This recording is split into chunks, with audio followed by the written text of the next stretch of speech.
Pergunto, para aquela pessoa que está começando a investir agora, que quer começar, mas está sem tempo, não consegue acompanhar a carteira, se preocupa com oscilação, porque o preço vai subir, porque o preço vai cair, porque é a eleição, porque vai ganhar o presidente A, vai ganhar o presidente B. Como que essa pessoa consegue ter um pouco de paz no coração para começar a investir em um mercado que é tão volátil como o mercado de ações? Eu acho uma excelente pergunta e, de novo, eu acho que eu vou trazer um pouco para minha experiência pessoal.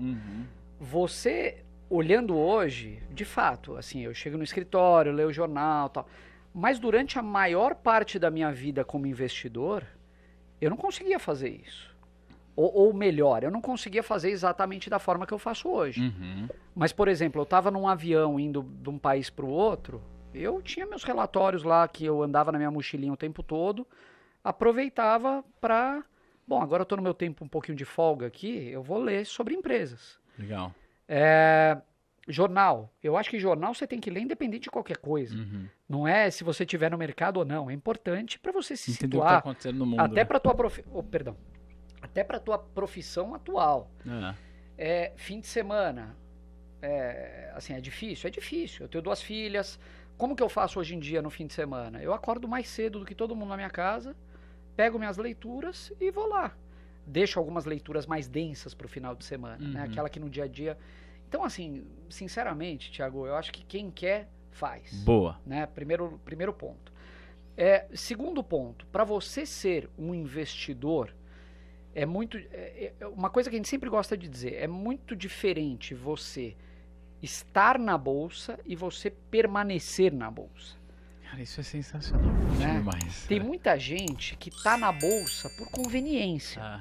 Você pega aquela galera que migrou da renda fixa quando a Selic foi para 2% e foi para a bolsa, essa turma já foi embora. A maior parte dessas pessoas não queria estar na bolsa. Ela foi obrigada. Ela chegou num determinado momento lá, o quentinho lá da renda fixa, o conforto foi acabando, foi ficando cada vez mais difícil. Pô, preciso me mexer, que seria o certo, né? Acho que nenhum país fecha com Selic ou 15, juro real igual que a gente tem hoje. né? Verdade, não faz sentido, a conta não fecha. É uma distorção gigantesca.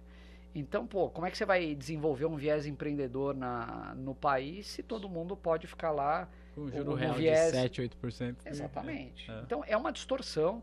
Eu acredito particularmente que esse 7, 8 de juro real seja uma distorção temporária, mas você não pode ficar pingando de investimento em investimento esperando que você vai ter uma rentabilidade boa na tua carteira. Eu tô em bolsa o tempo todo. E o que eu vou dosando? É o meu caixa. Momento que a bolsa está subindo, é o momento que eu acumulo mais caixa. Certo. Momento que a bolsa está caindo, é o momento que eu uso o meu caixa. Boa.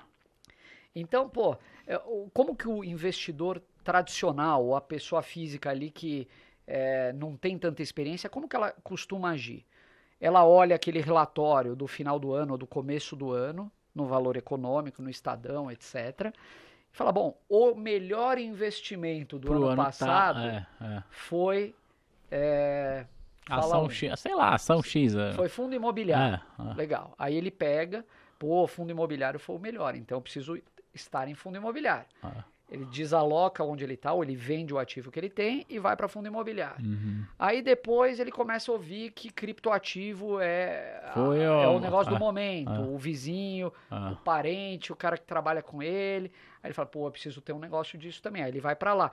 E geralmente ele vai pro investimento que está no pico.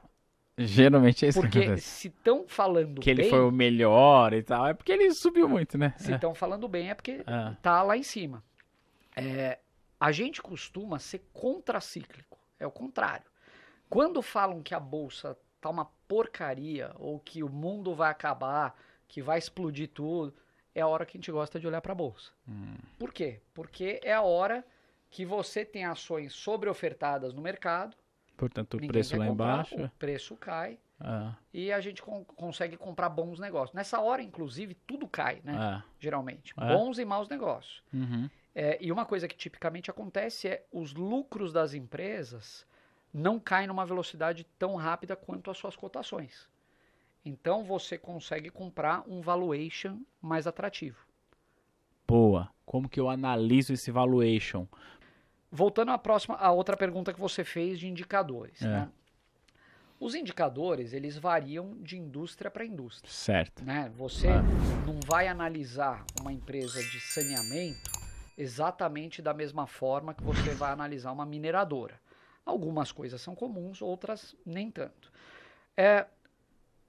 O método mais tradicional de valuation é o fluxo de caixa descontado.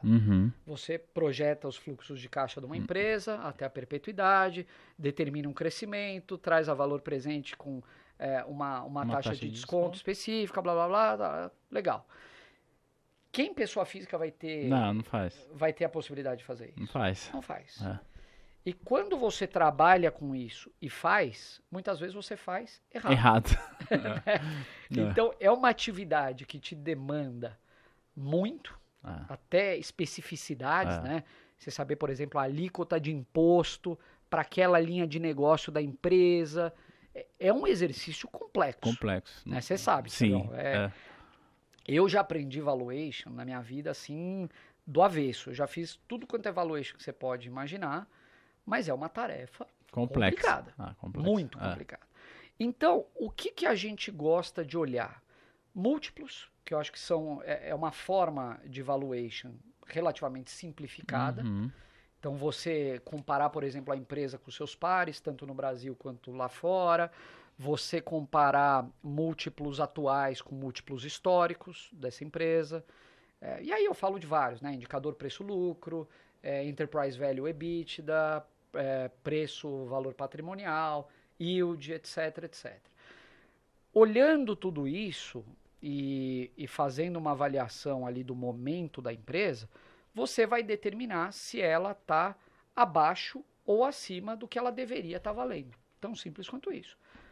O Barsi não abre o Excel. Eu conheço o Barsi, você falou, há quase 10 anos. Eu nunca vi ele usando um Excel. Nunca. Curioso. Mas faz conta no papel, calculadora, HP12C lá. Legal.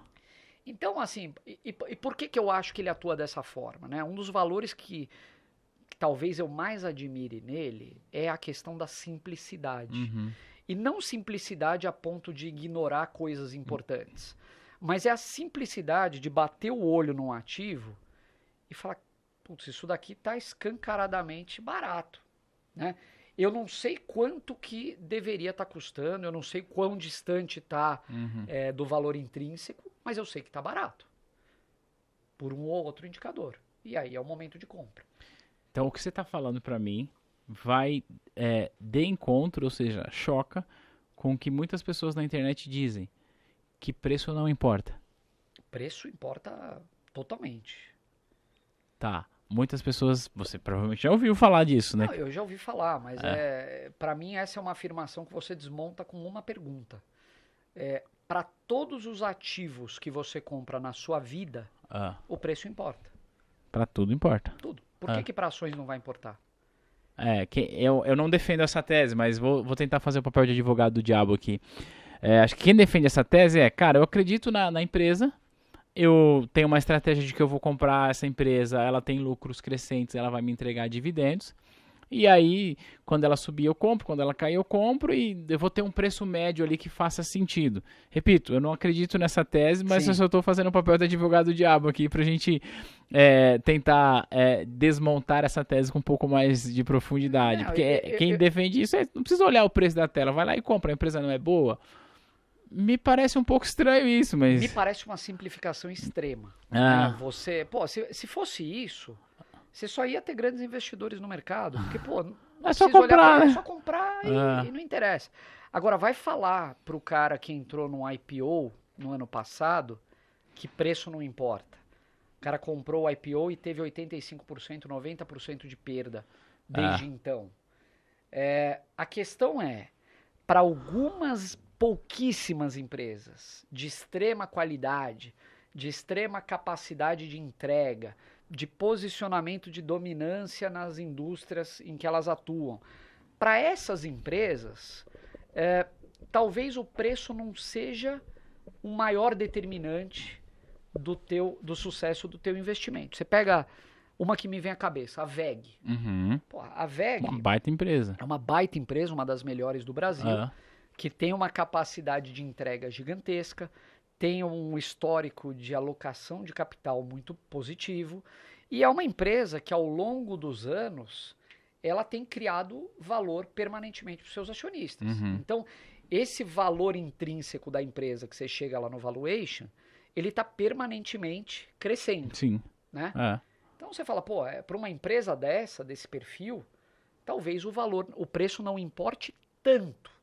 Certo. Mas você falar que não importa, eu acho que é uma simplificação muito grande. O outro exemplo, fala que preço não importa para a pessoa que comprou qualquer ação com a bolsa a 130 mil pontos e depois na Covid veio para 60, 120, 130, né? Foi isso aí. Foi uma loucura aquele Covid. Pois é. Foi uma loucura aquele Covid. Bom, quem tava no mercado viu 6 circuit breaker em uma semana. Foi uma loucura. 6, acho que foi isso, né? Foi 6. Eu vi Petrobras a R$12. Eu falei, meu Deus do céu.